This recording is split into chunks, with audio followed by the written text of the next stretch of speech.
बऱ्याचदा ऐकतो, म्हणजे आपण एखादी मिस्टेक केली किंवा आपण आपल्या आईचं ऐकलं नाही की ती काय म्हणते की मी तुला 9 महिने पोटात वाढवले, पण हे 9 महिने पोटात वाढवलेली जर्नी तुम्हाला माहितीये का?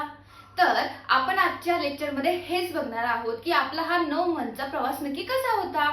तसेच आता हा जो टॉपिक आहे तो कोणासाठी इम्पॉर्टंट आहे, तर आपल्या सर्व लोकांसाठी, कारण आपल्याला माहित पाहिजे की आपली निर्मिती कशी झाली। प्लस HSC वाल्यांसाठी, CET वाल्यांसाठी, नीट वाल्यांसाठी आणि तसेच कॉम्पिटिटिव्ह एक्झाम्स वाल्यांसाठी। नमस्कार, मी सोना मॅम, कर्मवीर प्रबोधिनी सातारा, विद्यार्थ्यांच्या स्वप्नांना दिशा देणारी एक चळवळ या YouTube चॅनलवर तुमच्या सर्वांचं मी स्वागत करते। तर आता मला सर्वात पहिल्यांदा सांगा की एखादी फिमेलला जन्म देऊ शकते का? म्हणजे 2 फिमेल मिळून कोणाला जन्म देऊ शकतात का? तर नाही, शक्यच नाही। 2 मेल मिळून एखाद्या बाळाला जन्म देऊ शकतात का? तेही शक्य नाही। मग हे जन्म देण्यासाठी कुठल्या गोष्टी गरजेच्या आहेत? जसं की आपल्याला एखादी भाजी बनायची, सपोज आपण वरण बनवूया। आता वरणासाठी तुम्हाला कशाची गरज लागणार आहे की मुगाची डाळ कंपल्सरी लागणार आहे, मिरची लागणार आहे, त्याच्यानंतर तुम्हाला काय लागेल, हळद बिळद काय एटसेट्रा काय लागेल ते लागेल। ओके, तसंच आपल्याला जर का एखादा जीव तयार करायचा, म्हणजे एखादा जीव क्रिएट होणार असेल तर त्याला पण कुठल्या तरी गोष्टी लागणार ना। तर त्या गोष्टी कुठल्या आहेत तर आपण बघूया की आता आपल्याला एखादा जीव ऑर्गॅनिझम्स क्रिएट करायचा आहे, तर त्याला कुठली गोष्टी लागणार आहे की 2 गोष्टी असतात। पहिल्यांदा कोण लागणार, कारण फिमेलला देऊ शकत नाही, मेलला जन्म देऊ शकत नाही, तर कोण देऊ शकतं, तर एक फिमेल आणि एक मेल। आता ह्या दोघांच्यातच ही क्वालिटी काय आहे, कारण फिमेल मध्ये कोण असतं, ओवम म्हणजेच कोण, एक, आणि मेल मध्ये कोण असतो, स्पर्म। ह्या 2 गोष्टी असल्यामुळे फिमेल आणि मेल काय करू शकतात, एखादा नवीन जीव काय करू शकतात, क्रिएट करू शकतात। आता आपण बघूया, आता विषय असा असतो की ज्यावेळी फिमेल आणि मेल काय होतात, फ्यूज होतात, त्यावेळी एक सेल बनते। ती सेल कुठली असते, ती सेल असते झायगॉट। आणि हा झायगॉट म्हणजेच कोण असतो, तुम्ही आम्ही। हा झायगॉट ही आपली सर्वात स्टार्टिंग पॉइंट आहे। पण तुम्हाला प्रश्न पडला असेल, हा झायगॉट नक्की कुठून आला, म्हणजे हे ओम आणि स्पर्म हे दोघं कुठून आले, म्हणजे हे तुम्हाला माहित असेल की फिमेल आणि मेल मधून आले, पण हे नक्की कधी येतात, कसे येतात, तर आपल्याला सगळ्यांनाच माहिती आहे एखाद्या फिमेलला सर्टन एज नंतर पिरियड्स चालू होतात। आता पिरियड्स चालू, आपली सायकल किती दिवसांची असते, तर 28 दिवसांची असते। 28 दिवसांच्या मध्ये म्हणजे 14व्या दिवसापासून कुठला पिरियड सुरू होतो, तो ओव्ह्युलेशन पिरियड। म्हणजेच ते एक असतं, ओव्हरी मधलं एक जे असतं ते एक कुठे येतं, म्हणजेच काय होतं की ते काय होतं, मॅच्युअर एग जे आहे ते खाली येतं, म्हणजेच फॅलोपियन ट्यूब मध्ये येतं। आणि ते फॅलोपियन ट्यूब मध्ये आल्यानंतर ना त्याला स्पर्म भेटला। जर का फिमेल आणि मेलचं फ्युजन झालं तर त्याला कोण भेटेल, स्पर्म भेटेल। आणि स्पर्म त्या एगला भेटल्यानंतर ना त्या दोघांची काय होईल, म्हणजे जस्ट इमॅजिन हा एक सेल आहे, सेल मध्ये हा न्यूक्लियस आहे, आणि ह्या न्यूक्लियस मध्ये काय असतात, जेनेटिक मटेरियल असतात। हा आहे सेल मेम्ब्रेन। तुम्हाला मी सांगितलं होतं आपली बॉडी कशाने क्रिएट होते, एका सेल पासून, आणि तो एक सेल म्हणजे कोण आहे, झायगोट। आता ही सेलचं स्ट्रक्चर कसं असतं, तर त्याच्यात काय असतं, सेल मेम्ब्रेन, त्याच्यानंतर न्यूक्लियस, आणि मग कोण असतं ह्याच्यात, हे जेनेटिक मटेरियल।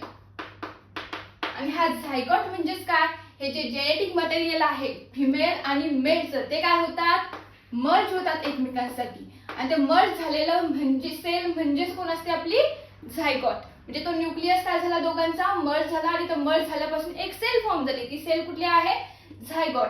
आता ह्या नक्की जेनेटिक मटेरियल मध्ये काय असतात, तर ह्याच्यात काय असतात, आपले 46 क्रोमोझोम्स असतात,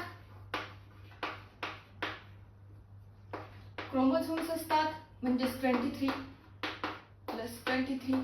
ह्याच्यात काय असतं, तर कॅरेक्टरिस्टिक्स असतात, जेनेटिक कॅरेक्टरिस्टिक्स असतात, कोणाच्या, मम्मी आणि पप्पांच्या। म्हणजे हे फिमेल आणि मेलच्या काय असतात, कॅरेक्टरिस्टिक्स असतात, ज्या कुठे असतात, ह्या झायगॉट मध्ये असतात।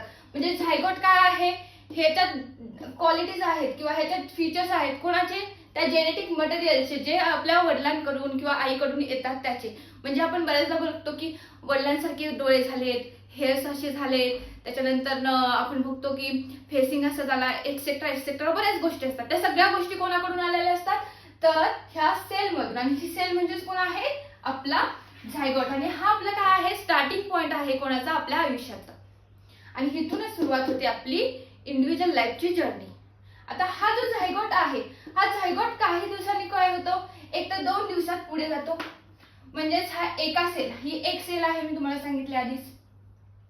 ही जी एक सेल आहे ती एक सेल मग कोणाच्या होते, ह्यांच्यात सेल डिव्हिजन होतं. एक सेलच मोठी मोठी होऊन आपण तयार होतो का, तर नाही. असं काय होतं, असं होतं का, तर असं काहीही होत नाही. तर काय होते, ही एका सेलची 2 सेल होते, 2 सेलची 4 सेल होते, 2 सेलची 4 सेल होते, 4 सेलची 8 सेल होते, 8 सेलची 16 सेल होते, आणि हे असंच पुढे पुढे पुढे चालू राहत जातं. आता ह्या झायगॉट मधून 1 ते 2 दिवसच तो राहू शकतो. 1 ते 2 दिवसानंतर त्याचं पुढे स्टेप वाढते, ती म्हणजे कुठली, आपली मोरुला.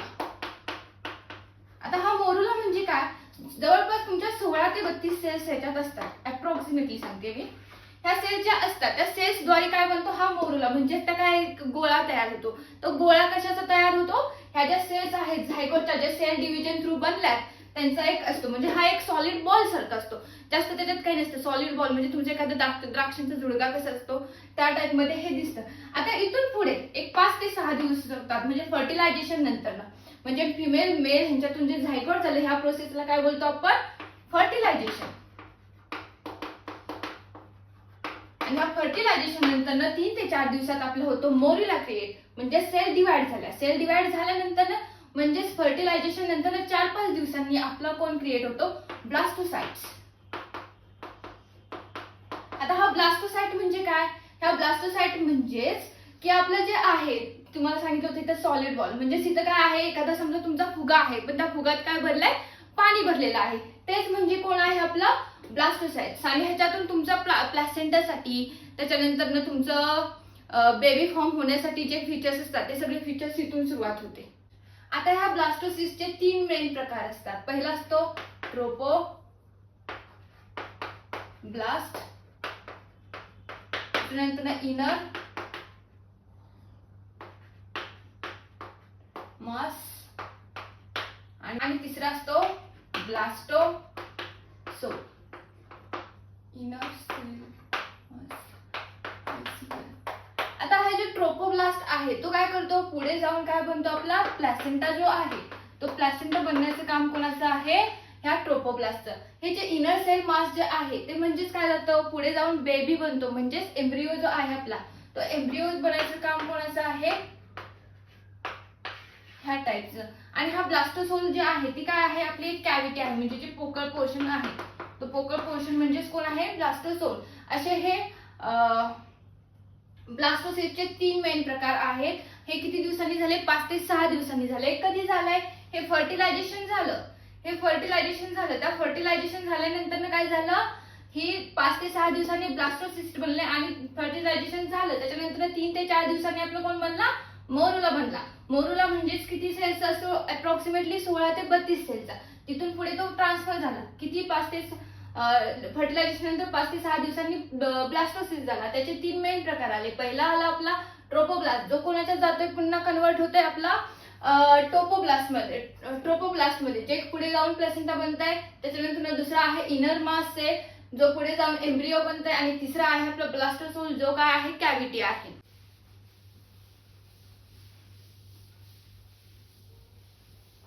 तर आता आपण काय बघितलंय, ब्लास्टोसाइट्स पर्यंत आलो. म्हणजे ब्लास्टोसाइट्सने काय केलंय की आपले 3 लेयर्स दिलेत, एक ट्रोपोब्लास्ट, इनर मास आणि ब्लास्टोसोल. ओके, आता पुढची प्रोसेस आहे, हा ब्लास्टोसिस जो आपला झालाय फर्टिलायझेशन नंतर क्रिएट केलाय, तो पुढे कुठे जातो, तर तो पुढे जातो आपला युटेरस मध्ये. म्हणजेच काय होतं, हा जो ब्लास्टोसाइट्स आहे, ब्लास्टोसिस्ट जो आहे तो काय करतो, ह्या युटेरसला जाऊन काय करतो, चिकटतो. म्हणजेच काय होतो, अटॅच होतो. त्याला अटॅच झाला, कुठे झाला, इनर लाइनिंगला,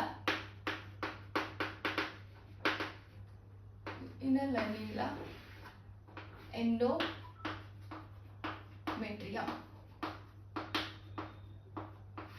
ह्या पोर्शनला. आता ह्या पोर्शनला जो अटॅच झाला त्याच प्रोसेसला आपण काय बोलतो, इम्प्लांटेशन. आणि ही खूप इम्पॉर्टंट प्रोसेस आहे. जर का हा आपला ब्लास्टोसिस जो आहे तो जर का युटेरसला प्रॉपरली, म्हणजे त्या इनर लायनिंग एंडोमेट्रियम जो आहे तिथे व्यवस्थित जर का अटॅच झाला नाही तर तुमची प्रेग्नन्सी म्हणजे जी काही प्रेग्नन्सी होती ती प्रेग्नन्सी फ्लॉप पण जाण्याची शक्यता असते. त्यामुळे हा पॉइंट जो आहे हा खूप इम्पॉर्टंट आहे. ही गोष्ट तो व्यवस्थित अटॅच झालाच पाहिजे, हे हेल्दी असलंच पाहिजे. जे एंडोमेट्रियम जो आहे तो जो पार्ट आहे तो हेल्दी असला पाहिजे, कारण तो मेन आहे. ओके. त्याच्यानंतर ना हा जे इम्प्लांटेशन झालंय त्याच्यात काय असतं की आता इथून जे तुम्हाला सांगितलं होतं मी, तुमचा जो ट्रोपोब्लास्ट आहे ह्या इम्प्लांटेशन नंतर काय होतं, तो प्लॅसेंटा क्रिएट होतो. प्लॅसेंटा क्रिएट होतो आणि आपला जो एम्ब्रिओ जो आहे, मी तुम्हाला सांगितलं होतं एम्ब्रिओ जो इथे एम्ब्रिओ आहे तो एम्ब्रिओ काय होतो, क्रिएट व्हायला लागतो. आता ही जी आपण बघितली ना ब्लास्टोसिस्ट ती किती सांगितली होती तुम्हाला, 5 ते 6 दिवस फर्टिलायझेशन नंतर. आता इथं काय आहे, जे ब्लास्टोसिस्ट जे आहे ते इकडे यायला म्हणजे 6 ते 7 दिवसांमध्ये येतं, 6 to 7 days मध्ये. कधी, ज्यावेळी फर्टिलायझेशन होतं तेव्हापासून सुरू केले आपण. त्यावेळी सुरू झाल्यानंतर ते अप्रॉक्सिमेटली 9 ते 10 दिवस काय करतं, ही प्रोसेस कंप्लीट व्हायला वेळ घेतो. म्हणजे कुठून कुठं ब्लास्टोसिस्ट पासून युटेरसला, युटेरस वरून अटॅच होतं इनर लायनिंगला, कोणाच्या म्हणजे युटेरसच्या एंडोमेट्रियम ह्या पोर्शनला, आणि ह्या पोर्शनला आपण इम्प्लांटेशन म्हणले. आणि ह्या इम्प्लांटेशन होण्याच्या प्रोसेसला अप्रॉक्सिमेटली त्याला किती वेळ लागतो, 9 ते 10 दिवस लागतात फर्टिलायझेशन झाल्यानंतर. आता आपण काय सांगितलं, ते इम्प्लांटेशनची नंतर पुढची प्रोसेस काय आहे की जे तुम्हाला सांगितलं होतं प्लास्टोसिस्ट आहे ज्याच्यातला ट्रोपोब्लास्ट जो आपला होता, ज्याच्यातून काय होतं प्लॅसेंटा, तो प्लॅसेंटा क्रिएट होतो कोणानंतर ना, ह्या इम्प्लांटेशन नंतर. आणि प्लॅसेंटा क्रिएट झाल्यानंतर पुढची प्रोसेस असते आपल्या प्लॅसेंटा, आणि इथं तुम्हाला सांगितलं एम्ब्रिओ क्रिएट होतं, ते एम्ब्रिओ क्रिएट सुरू व्हायला सुरुवात होते. तसेच आपण काय बघितलं, हे इम्प्लांटेशन म्हणजे थोडक्यात आपल्या भाषेत सांगायचं म्हणजे काय, तुम्ही एखादं बी घेतलं ते बी तुम्हाला काय करायचं, मातीमध्ये रुजवायचे. तेच म्हणजे काय, म्हणजे आपला हा प्लास्टोसिस्ट आहे तो प्लास्टोसिस्ट आपल्याला काय करायचंय, रुजवायचंय. ते बी कुठे रुजवायचंय, आपल्या एंडोमेट्रियम ह्या पोर्शन मध्ये, ह्या पार्ट्स मध्ये काय करायचंय, रुजवायचे. म्हणजे काय, आपलं जे बेबी आहे ते व्यवस्थित काय होईल, फॉर्म होईल. आणि ह्याच प्रोसेसला आपण बोलले इम्प्लांटेशन. आता प्लॅसेंटा जो आपला असतो तो प्लॅसेंटा म्हणजे काय असतो, तर हा एक फक्त टेम्पररी ऑर्गन आहे. म्हणजे जोपर्यंत प्रेग्नन्सी आहे तोपर्यंत तो ऑर्गन जो आहे तो काय करणार, राहणार. आणि हा कशासाठी असतो, तर हा आपला बाळ आणि आईचं नातं जोडण्यासाठी काय असतो, हा प्लॅसेंटा क्रिएट केलेला असतो. म्हणजेच याचं काम काय असतं, तर सर्वात पहिल्यांदा तो काय करतो, न्यूट्रिशन प्रोव्हाइड करतो. न्यूट्रिशन प्रोव्हाइड करतो म्हणजेच आईच्या शरीरात, म्हणजेच कुठले कुठले आपले जे प्रोटीन असतील, व्हिटॅमिन्स असतील, एटसेट्रा जे काय आहे ते काय करतं, आपल्या म्हणजे आईच्या शरीरातून बाळाच्या शरीरापर्यंत पोहोचवलं जातं. त्याच्यानंतर ना काय असतं, आपला जो ऑक्सिजनचा सप्लाय करतं, कुठे करतं, प्लॅसेंटा थ्रू काय करतं, बाळाच्या शरीरात जातं. आणि त्याचबरोबर तिसरी गोष्ट म्हणजे काय, जे काय वेस्ट असेल ते वेस्ट रिमूव्ह पण करतं. म्हणजे जसं की CO2 एटसेट्रा जे काय असेल ते वेस्ट पण रिमूव्ह होते ह्याच्या मार्फत. आणि हे फक्त टेम्पररी ऑर्गन आहे, जे कोणापासून क्रिएट झालाय, आपला प्लास्टोसिस्टच्या ट्रोपोब्लास्टचा लेअर जो आहे त्या लेअर पासून, म्हणजे तो ह्याच्यापासून काय झाला, हा पार्ट क्रिएट झालेला आहे. आता आपण काय बघितलंय, प्लॅसेंटा बघितलंय. प्लॅसेंटाचं काम काय आहे, न्यूट्रिशन प्रोव्हाइड करणं, तसंच ऑक्सिजन प्रोव्हाइड करणं. म्हणजे ब्लड मधून, आईच्या ब्लड मधून ऑक्सिजन जो प्रोव्हाइड होतो तो बाळाला प्रोव्हाइड केलं जातं. त्याचबरोबर काय सांगितलंय की हे काय आहे, प्लॅसेंटा आणि बाळाचं जे काय आहे ते कनेक्शन, डायरेक्ट लिंक कोणाकडून लागते, तर जी नाळ आहे त्या नाळेमधून काय होते, ह्या दोघांची लिंक सुरू होते. म्हणजे ह्या दोघांचं कनेक्शन जे होतं ते कनेक्शन नक्की कोणाकडून होतं, तर आपल्या जे नाळ आहे त्या नाळेकडून होतं. आता पुढे ह्या जे प्लॅसेंटा झालाय तर प्लॅसेंटा क्रिएट झाल्यानंतर पुढची प्रोसेस कुठली असते, आपली एम्ब्रिओ. तर ह्या एम्ब्रिओचे मेन 3 हे पडतात, 3 लेअर पडतात. पहिला असतो आपला एक्टोडर्म,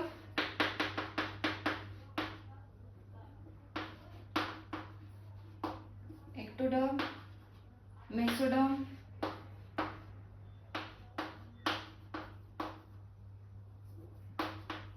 आणि तिसरा असतो आपला एंडोडर्म. म्हणजेच काय, एक्टोडर्म आपला काय क्रिएट करतो, एक्टोडर्म आपला क्रिएट करतो स्किन आणि मसल. हा आपला क्रिएट करतो मसल आणि बोन्स. आणि हा आपला करतो लंग्स आणि डायजेस्टिव्ह सिस्टीम. एम्ब्रिओ कधीपासून सुरू होतो, जे काय आहे आपला जो प्लॅसेंटा नंतर एम्ब्रिओ जो क्रिएट झालाय तो आपला कधीपासून सुरू करतो, तो 2nd वीक पासून टू 8 वीक पर्यंत जो असतो तो काय, जो प्रवास असतो तो कशात असतो, आपला एम्ब्रिओ मध्ये असतो. एम्ब्रिओचे किती लेयर्स आहेत? 3 लेयर्स आहेत. पहिला आहे एक्टोडर्म. एक्टोडर्म मध्ये काय डेव्हलप होतं? स्किन आणि मसल्स. त्याच्यानंतर मेसोडर्म मध्ये काय डेव्हलप होतं? मसल आणि बोन्स. आणि एक्टोडर्म मध्ये आपलं काय होतं? एंडोडर्म मध्ये आपलं काय होतं? लंग्स आणि डायजेस्टिव्ह सिस्टीम. असे 3 लेयर्स असतात. आणि ह्याच्यानंतर एम्ब्रिओची पुढची प्रोसेस असते आपली. आता ह्या एम्ब्रिओ मध्ये काय होतं की बऱ्यापैकी जे आपलं बाळ आहे ते बाळ बऱ्यापैकी प्रिपेअर होत असतं. म्हणजे आपल्याला बऱ्यापैकी त्याचा फेसचा शेप, नोज, आयज, त्याच्यानंतर त्याचे बऱ्यापैकी ज्या ऑर्गन्स आहेत ते बऱ्यापैकी डेव्हलप झालेले असतात. आणि तो पुढच्या प्रोसेसमध्ये जातो, तो म्हणजे कुठला असतो? फिटस. आणि फिटस म्हणजे काय आहे? एक मॅच्युरेशन फेज असते बाळाची. प्रोबॅबली इथं म्हणजे प्रेग्नन्सी फ्लॉप होण्याचे चान्सेस खूप कमी असतात. मॅच्युअर प्रेग्नन्सी क्रिएट झालेली असते. आणि काय होतं की जो आपला म्हणजे 8 वीक पासून जो आपला बर्थ पर्यंत म्हणजे 9 मंथ पर्यंत जो प्रवास आहे तो कुठं असतो? आपला फिटस मध्ये असतो. आणि फिटस म्हणजेच काय, तर आपल्या बाळाची काय झालेली असते? पूर्णपणे ग्रोथ झालेली असते. म्हणजे पूर्णपणे बाळ आपलं बऱ्यापैकी ते व्यवस्थित, जसं की आपण म्हणतो ना पोसले बाळ, तसं पोसलेलं बाळ कुठे असतं? आपलं फिटस असतं. म्हणजे तिथं बऱ्यापैकी तुमच्या बाळाला हेअर्स, त्याच्यानंतर जे पण काय आहे ट्रान्सपरंट स्किन वगैरे जे काय आहे ते सगळं काय ऑर्गन्स जे आहेत ते डेव्हलप झालेले असतात. आणि बाळ हे प्रिपेअर असतं, म्हणजे डिलिव्हरीसाठी बाळ काय असतं? आपलं प्रिपेअर झालेलं असतं. आणि अशा प्रकारे आपलं सगळं काय आहे त्या प्रोसेस आहेत. आणि अशा प्रकारेच काय झाले, आपल्या सगळ्यांची काय झाली, निर्मिती झालेली आहे. आपण थोडक्यात बघूया, एक शॉर्ट रिव्हिजन मारूया. आता एक आपण शॉर्ट रिव्हिजन घेऊ की नक्की काय झालं. आता मी फॉर एक्झाम्पल घेते. आता आपला बघूया की ए जो आहे तो मेल आहे आणि आपली बी जी आहे ती फिमेल आहे. आणि हे काय आहे? कपल आहे. ओके, हे एक मॅरिड कपल आहे. मॅरिड कपल आहे. ए कोण आहे? मेल आहे. बी कोण आहे? फिमेल आहे. आता असं आहे की हा ए आणि बी ह्या दोघांना काय असतं? हवं असतं बेबी असतं. तर काय झालेलं असतं? आता जी फिमेल आहे, फिमेलला तुम्हाला माहितच आहे की पिरियड्स येतात. आता पिरियड्स 28 दिवसाचं सायकल असतं. 14 दिवसानंतर काय होतं? आपलं ओव्ह्युलेशन पिरियड होतं. पण त्याच पिरियड दरम्यान त्यांच्यात काय झालं? फ्युजन झालं. आता फ्युजन झाल्यानंतर काय झालं की त्या दोघांच्यात झाली एक सेल क्रिएट. त्या सेलला आपण नाव दिलं काय? झायगॉट. म्हणजे ह्या दोघांच्यात काय झालं होतं? फर्टिलायझेशन झालं. फर्टिलायझेशन झालं की एग आणि स्पर्म, ह्याचा स्पर्म आणि हिथलं काय झालं? एग, हे मिळून काय झालं? क्रिएट, झायगॉट क्रिएट झाला. आता ह्या झायगॉट क्रिएट झाल्यानंतर ना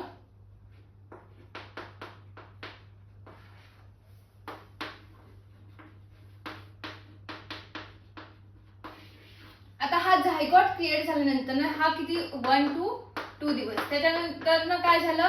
सेल डिव्हिजन पडला. म्हणजेच काय, हा एक सेल असतो तो सेल काय झाला?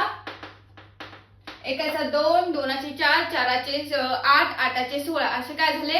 डिवाइड होत गेले. आणि ते डिवाइड झाल्यानंतर एक गोळा क्रिएट झाला. त्या गोळ्याला आपण काय बोललोय? मॉरिला असं बोललोय. आता हा मॉरिला किती दिवसांचा असतो? 3 to 4 डेज. इथपर्यंत पोहोचायला 3 ते 4 दिवस लागले. आता ह्या 3 ते 4 दिवसानंतर त्याची प्रोसेस पुढे गेली. ती पुढची स्टेज कुठली होती? ब्लास्टोसिस्ट. ब्लास्टोसिस्ट मध्ये काय झालं? ती प्रोसेस कितीची होती? 4 to 5 डेजची. आता 4 to 5 डेज नंतर ना पुढे कुठली झाली? आता इथं काय झालं? तो एक गोळा होता. त्या गोळ्यानंतर काय झालं? ब्लास्टोसिस्ट. ब्लास्टोसिस्ट मध्ये 3 लेअर पडले. एका लेअरनं काय बनवलं होतं? प्लॅसेंटा बनवला. दुसऱ्या लेअरनं काय बनवला? एम्ब्रिओ. आणि तिसरं काय होतं? कॅव्हिटी होती. आता ब्लास्टोसिस्ट नंतर काय झालं? तो पुढे गेला. आता पुढे गेल्यानंतर काय झालं? त्यानं काय क्रिएट केलं होतं? तर एका ध्येयानं काय केलं होतं? पहिल्यांदा सगळ्यात इम्प्लांटेशन झालं. इम्प्लांटेशन म्हणजे काय सांगितलं होतं आपण? हा जो ब्लास्टोसिस्ट जो आहे तो कुठे जाऊन चिकटतो? तर आपला जो युटेरस आहे त्या युटेरसच्या एका इनर लाइनिंगला जाऊन काय करतो? चिकटतो. आता तिथून चिकटल्यानंतर काय होतं की एक जी लेअर आहे ती एक लेअर काय बनवते? प्लासेंटा. प्लासेंटा बनवल्यानंतर प्लॅसेंटा बनवल्यानंतर एम्ब्रिओ फॉर्म होतो. आता एम्ब्रिओ कधीपर्यंत होतो? ही प्रोसेस किती दिवसांची असते? 6 to 7 days. म्हणजेच काय 9 to 10 डेज काय लागतात? कम्प्लीट लागतात ह्याला होण्यासाठी. Complete process. आता त्याच्यानंतर काय बनतो? हा एम्ब्रिओ. एम्ब्रिओ म्हणजेच काय? तर 2 ते 8 आठवडे लागतात ही प्रोसेस क्रिएट होण्यासाठी. इथं काय होतात? जे ऑर्गन्स आहेत, डेव्हलपमेंट जे आहे ती डेव्हलपमेंट कुठे होते? एम्ब्रिओ मध्ये. आणि एम्ब्रिओ नंतर पुढची जी प्रोसेस आहे ती कुठली आहे? फिटस. आता फिटस मध्ये काय आहे? जो पूर्ण डेव्हलपमेंट आहे, डेव्हलपमेंट स्टेज बाळाची,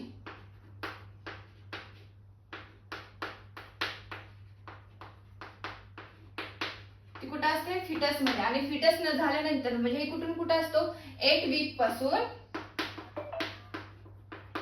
पासून कुठपर्यंत असते की जोपर्यंत डिलिव्हरी होते म्हणजे 9 months पर्यंत असते. आणि फिटस झाले की आपल्याला कोण मिळतं? एक गोंडस असं बाळ मिळतं. कोणाला? ए आणि बी ला. तर आता आपण काय बघितलं की नक्की प्रोसेस कशी होते, एक बाळ कसं फॉर्म होतं हे आपण बघितलं. आणि आपली पण निर्मिती कशी झाली? तर अशाच प्रकारे झाली. आपण पण पहिल्यांदा कोण होतो? एक झायगोट होतो. आणि हे झायगोट थ्रू नंतर आपण काय झालं? एवढं मोठं आपलं स्ट्रक्चर झालं. इंडिव्हिज्युअल एक जीव झाला क्रिएट, जो आता स्वतः इंडिपेंडेंटली आयुष्य जगतोय. आणि हे आपल्याला 9 महिन्यांची प्रोसेस होती की 9 महिने आपल्याला आपल्या आईनं पोटात कसं वाढवलं. आता आपल्याला तुम्हाला असेच जर का तुम्हाला नवनवीन व्हिडिओ बघायचे असतील किंवा तुम्हाला HSC नीट त्याच्यानंतर कॉम्पिटिटिव्ह एक्झामसाठी CET साठी अजून नवनवीन व्हिडिओ हवे असतील तर मला कॉमेंट्स करा.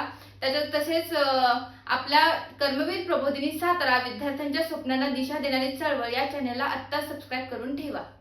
धन्यवाद.